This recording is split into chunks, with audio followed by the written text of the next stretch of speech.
Today we've got the flight review of the E-Flite 80mm F16. This is the gray version that also comes in the Thunderbird paint scheme as well. Take a look at some of the equipment we've got today. We're using the Spectrum IX14 transmitter. This is the bind and fly model, so it comes stock with an AR637TA receiver. We're using a Spectrum 6S 5100C Smart Pack, and we're also rolling with a KMRC Afterburner today. It hooks into the balance lead. Now, something I want to tell you about when this plane comes set up is the BEC, which gives the receiver power if the battery went down. That is normally hooked into channel 6, and the throttle is just hooked into 1, and then there's a lead that comes in here from the factory that's a servo lead, so you can just add a afterburner if it's got a servo lead. However, most of these have the little red JST plugs, so what you have to do is you got to run them up front here. That being said, you'll want to move the BEC from channel 6 to the bind port and hook your afterburner into channel 6. Once you do that, it's going to give you full control of the afterburner, and the reason why I'm telling you that is if you hook it into channel 1, there's a data port there. What happens is your afterburner will stay on all the time no matter what. So again, BEC from channel 6 to the bind port and plug your afterburner into channel 6. In the bottom right hand corner, I'll put a screenshot on what that looks like in the channel assign menu, because you'll also want to make channel 6 another throttle. Now that I've got some flights on this plane, looking at an overview of it, really solid looking bird. The detail's really nice on this plane. The lights show up good. You'll notice that they're on the top here, and then they're on the bottom of the wing, so when you have the plane banked, you can see the lights really well, and they show up fairly decent from the side. Being that they're pointed up, you're going to get more visibility on top and bottom. Really nice scale landing gear. I've got numerous flights on this plane and I haven't replaced a single part. So now let's get this F-16 in the air, put it through some paces, and when we bring it down, we'll look at the timer left to battery voltage and the top speed for the post-flight review.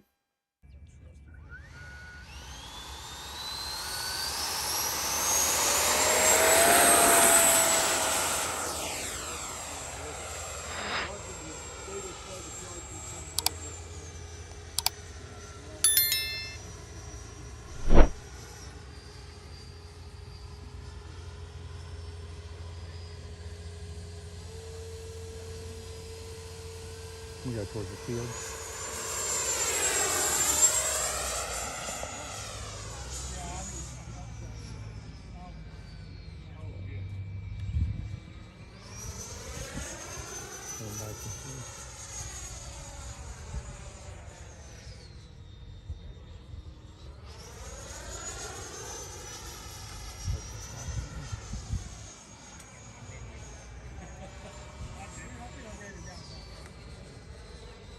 Bring it this way. Get all your flights in. You get all of them in? Yeah.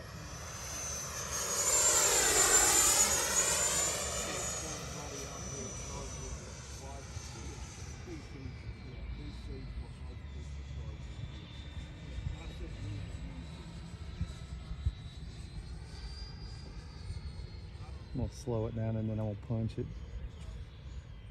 to the afterburner.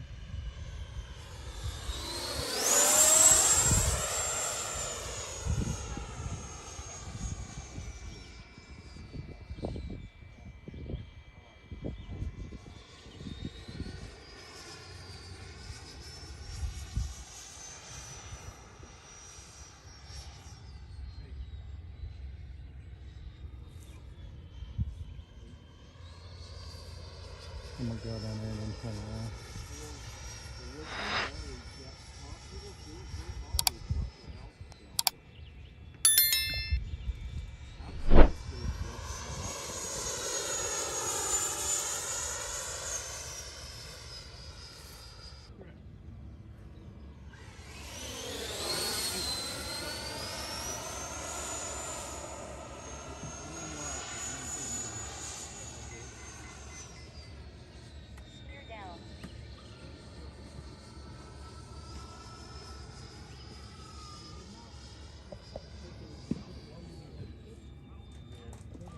1 minute.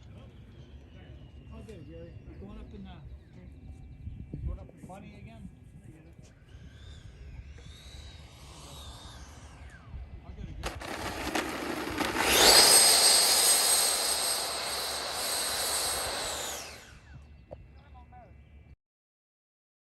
Now we've got the E-Flite F16 back on the ground. Let's look at the few parameters. First is the battery. We're on a 3.5 minute timer. We had 30 seconds left, so we flew 3 minutes on the throttle, and we were in there for about 3.5 minutes. We got 50% left on the battery, and that's with a 6S 5000 Spectrum 100C. You'll notice that's 23 volts total pack. In the bottom right hand corner for the heat check, I'll put the top speed that we got. So my final review of this plane, very sleek looking bird, especially without all the missiles and bombs on it, and the tank in the center. Got a clean configuration for the flight today. You'll notice that when we took it down the center line, it tracked really easy. One thing I would definitely tell you to do is either lower your rudder rate down or add a little bit of expo, because with the narrow landing gear, it can tip over fairly easy. When you take out, just give it a little bit of back pressure and lift the nose up, and it'll take off easy. If you start to give it a lot and it's not up to speed yet, when it does get to speed, it's going to jump off the runway. So just something to look out for. In the maneuvers, you'll notice we did some Cuban 8s and stuff. When it comes out of the loop, it doesn't glide too far, so you want to get in the throttle as you're coming out of the loop, or when you're starting to level off. On the CG placement, we had the battery all the way back. That does make it a little bit nose down. And then we had the KMRC Afterburner showing up with the light, so the visibility on this cloudy day was pretty good. The Afterburner is very bright, and then you've got the navigation lights. The ones on the wings are on top and bottom, so when you bank it, it's easier to see. And then we got a level flight, you got them on the side of the fuselage. The gear, definitely a nice looking scale gear, and if you take care of the plane on the landing, shouldn't have any problems at it. And this bird I've got numerous flights on, all original equipment. You'll notice when we brought it in on the 2 landings, one, I held it up a little more speed, and actually did a wheelie on the runway. And the second was more clean, and the nose came down and firmly planted and didn't bounce. So if you're using that pack, just scoot it all the way back. If you're using a different one, you have to adjust it accordingly. We've got a 330-foot runway. I sat it down, let the plane nose come down. Once it came down, I let it roll out just a little bit, put the reverse thrust on. You've seen the afterburner come on, and it stopped. So good thing about this plane is it does have the ball bearings and the wheels to make it roll fast for takeoff. However, if you do bring it in with some speed, it's going to roll a long ways, and the reverse thrust definitely helps out with that. So I hope y'all enjoyed the flight review today. If you did, go ahead and push a like on the video. If you want to see future videos, subscribe to the channel while you're here. I appreciate y'all watching, and we'll see you on the next one.